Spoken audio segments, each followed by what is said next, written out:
Hey folks, this is Vince with Dad's Gaming Addiction, and today we're going to check out Star Wars Armada, specifically the Nebulon-B Frigate expansion. It's a Wave 1 ship. Now I'm going to be covering each of the Wave 1 ships over a series of videos, which hopefully I'll have published soon. But just as a quick heads up, I am not going to cover everything in these expansions. I mean, every expansion comes with tokens, they come with command dials, they come with a speed dial. I'm not going to bother showing you that every single time. Instead, I'm just going to opt to show you the model itself and the cards. So let's go ahead and get right down to it, shall we? Okay, so the first thing I want to cover is the model, and this isn't going to be anything like earth-shattering in terms of review, but just want to quickly give you a look at it. Now, for those of you that already own the core set, this is going to be pretty boring because it's the same model as the one in the core game. In fact, let me go ahead and just bring that out real quick.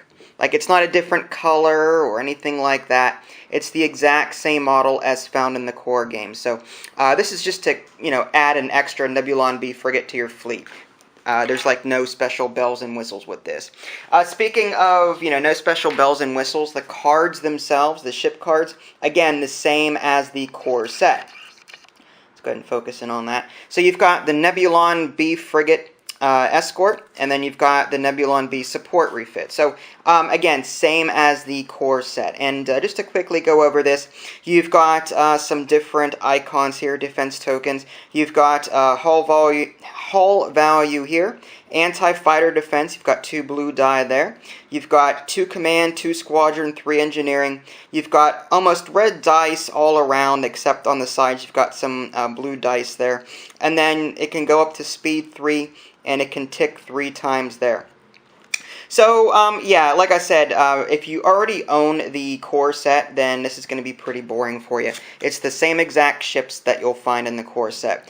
Nebulon-B support refit, again, not much difference here. I mean, there's a little difference in the cost, but for the most part, it has to do with the difference here in the squadron value. In the escort frigate, you've got 2 squadron. In the refit, you've only got 1 squadron.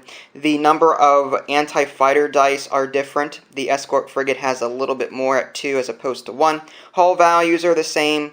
The defense tokens are the same. And you've got the same clicking going on. So really, the only difference lies in the, basically the firepower, so to speak. The escort frigate can command more fighters at once via the squadron command, and it can hold its own against fighters a little bit better. Okay, so here's a quick look at the upgrade cards. Some of these will repeat. Some of them are in the core set, for example. So I will go ahead and read them off anyway, just because this Armada series is, for the most part, pretty new. So I probably haven't gone over these cards anyway. But the Intel Officer, when attacking, after you roll your attack pool, you may exhaust this card to choose 1 defense token. If that token is spent during this attack, discard that token. It has a cost of 7 points.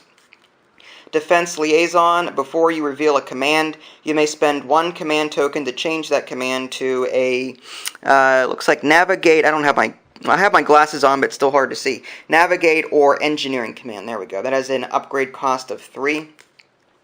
Engine Techs, you've got Navigate icon here. After you execute a maneuver, you may exhaust this card to execute a 1-speed maneuver. That has a cost of 8. Again, exhausting in this game acts a little like Star Trek Attack Wing, in the sense that you don't actually discard the card. You just simply turn it to the side or put some sort of exhaust token on it, something to indicate that it's been used that round, and then it'll refresh at the next round, sort of like what the defense tokens do.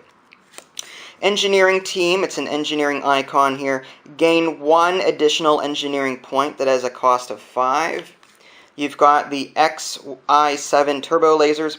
While attacking, if the defender spends I think that's redirect token, it cannot suffer more than 1 damage on hull zones other than the defending hull zone. That has a cost of 6.